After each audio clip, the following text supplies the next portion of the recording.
Hey everybody, thanks for clicking on the video. This is David Pendleton again, and we're wrapping up the playoff tournament rookie division. I hope I did a good job for you. If I did, please subscribe. Please hit the thumbs up button. And if you're capable of doing so and you really like my content, if you'd like to support my channel, I tell you what, after this tournament, I could really use a drink or two. You can always support to my channel by looking in the comments section below, or you could become a member to the channel. That would be really, really awesome as well. But hey, this is going to be it. We're wrapping it up right now. Back nine went extremely well, so I'm glad that, at least we have a lot of drops to show here, like a whole lot of drops. So let's just go. Hole number one. You should be able to tell me how to play hole number one. It should be like a broken record in your in your brain now. +2 yard mark, red ring at the rough. Full top, full left with the katana, 10% at max, and 1/4 of a ball of curl to the left. We've played it this exact same way every single time. It doesn't matter what the wind angle is. It comes in very nicely. We typically end up between 342 and 345, just depending on the roll. And here we're at 343. Leaves us for a very consistent second shot to pin, 10% at minimum. Remember, the green is a little bit glitchy, so here, I apply my backspin. I make sure that my ball guide line is nicely developed through the hole. I do change this to about 2.5. That's probably more like maybe a little bit more than 2.5, but that's just to kind of deaden the ball and make sure it doesn't roll too fast, which can happen as well. But regardless, even though when I applied more backspin, I still got a very consistent, smooth ball guide line, which is what we're looking for. We don't want that thing, appearing, disappearing, appearing, reappearing, all that kind of weird stuff. You see here, I get the nice roll. We touch the pin, and we drop in for an eagle on hole number one. Hole number two, we do pick up another hole-in-one, and keep in mind, I did load a par 3 walkthrough for the back nine as well, since I do have replays that drop all the par 3s. First thing we're going to do is make sure we have our sniper. Then we're going to add 1.3 bars of backspin and find the landing position. The landing position is yellow ring right there on the rough line. Ball guide line dead center to hole. After you find that, then you're going to keep the same backspin, but you're going to apply your left side spin. And like I said, about 0.3 bars of left side spin. Just like this, okay? Now take a look at the ball guide line. Once you do that, the ball guide line is really weird looking. It looks like this.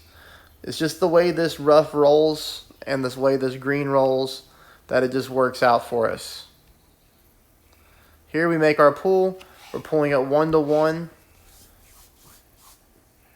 Perfect ball. Now, we do roll the cup. So obviously, you might want to tweak this one just a tad. But either way, I get the hole-in-one, so, we're not going to complain. But it is a great starting point. For the final round, we're only using a navigator on this par 3s. We're using a marlin on the other two. It would be really good if you're in contention to get a top spot to take a couple practice balls and practice tokens and make sure you get those dialed in. But I give you a really good reference spot here to start with, and I feel confident some of you will pick that one up. Hole number 3, we finally get a good wind angle. Here we're going to use a Titan. We're going to go with 4 bars of top spin with no side. Okay? You see me?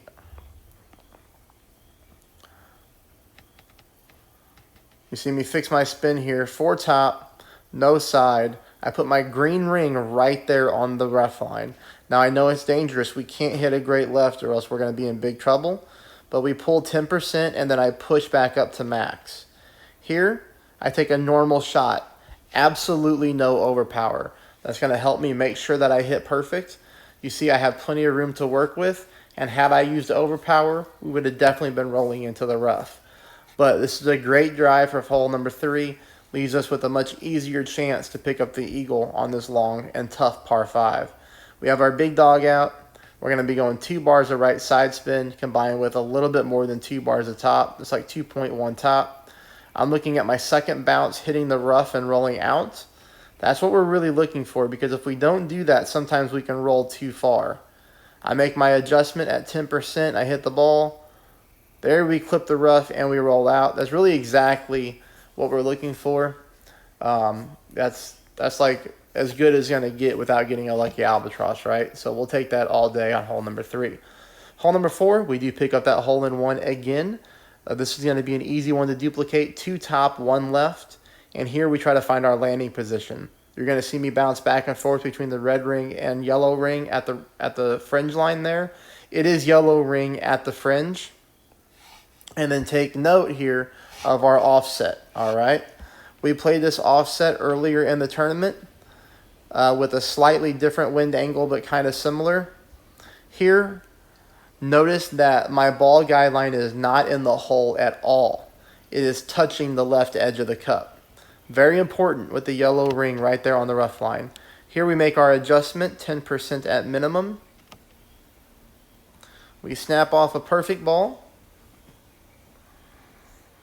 And this is looking really nice to get into the cup for yet another hole-in-one. So we're excited about the hole-in-ones that we're picking up here in the tournament.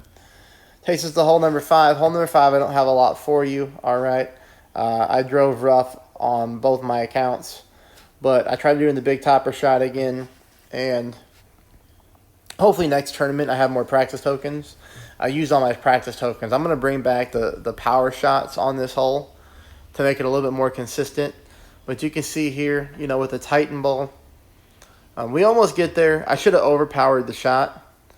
If I would have overpowered the shot, you know, I could have rolled out of the rough and onto the fairway. But, you know, either way, we pick up a birdie there. So there's really nothing to see past that.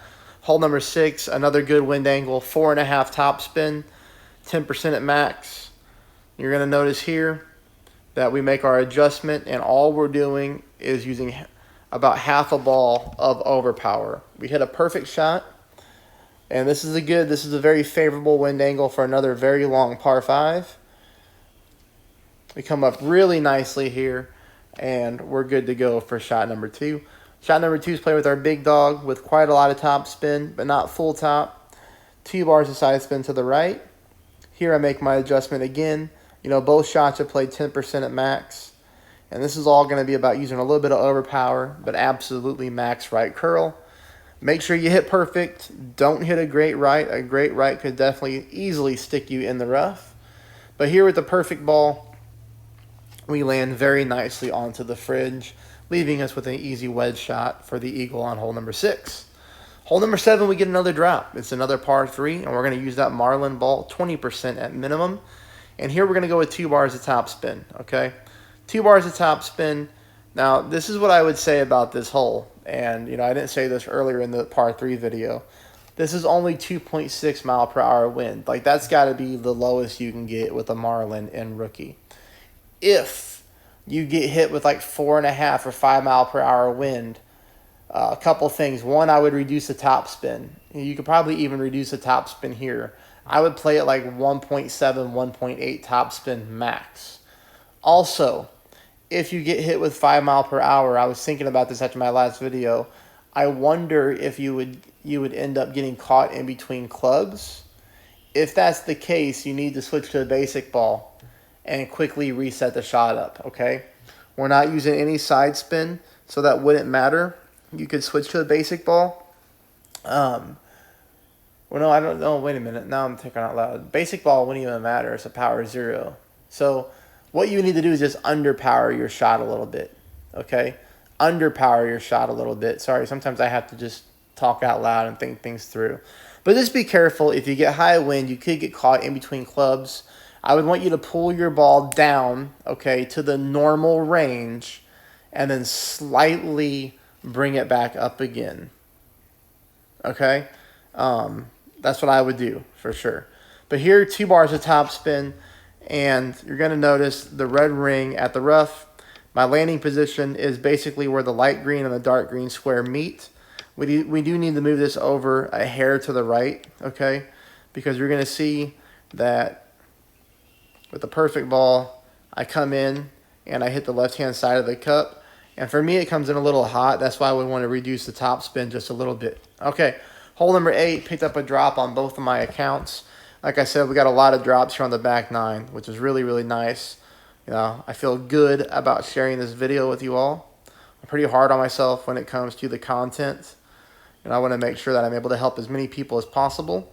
And I feel like this back nine, I really can. We're going to pull this one 10% at mid. This is just a normal shot. We've been playing this the same way the entire tournament. Same thing with shot number two.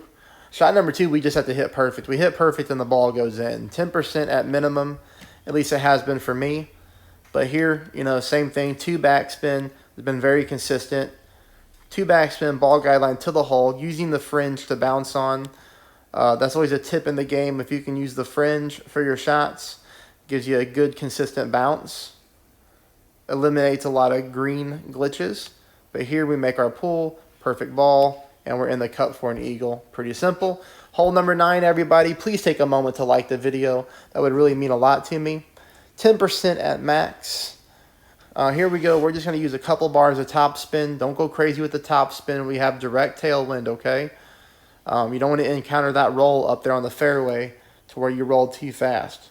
All we need is 2 top. All we need is 2 left. Half a ball of curl to the left. Perfect ball. Comes in really nicely. And there it is. Perfect. Again, if you like my content, you can always find a link to the PayPal in the comment section below. Means a lot. You know, you can tip me like you would your favorite waiter, waitress, or bartender. And, you know, I really appreciate it for sure. Tighten ball. Again, shot 2. Here, we're going to go with 3 top, couple bars of side spin to the left. Just making sure that when I push up, that my ball guideline is showing on the fairway and then rolling into the green. I make my adjustment 10% at max. Here I use just a tad of OP, not a whole lot. A tad of OP, a little bit of left curl. 1 fairway, 2 fairway, and we roll nicely right here, and we stop right before the rough. So be careful with your overpower for sure. Maybe add a little bit more left curl. But that's it. I wish you all the best in this very tough tournament, and I will see you on Pro tomorrow. Thanks, everybody.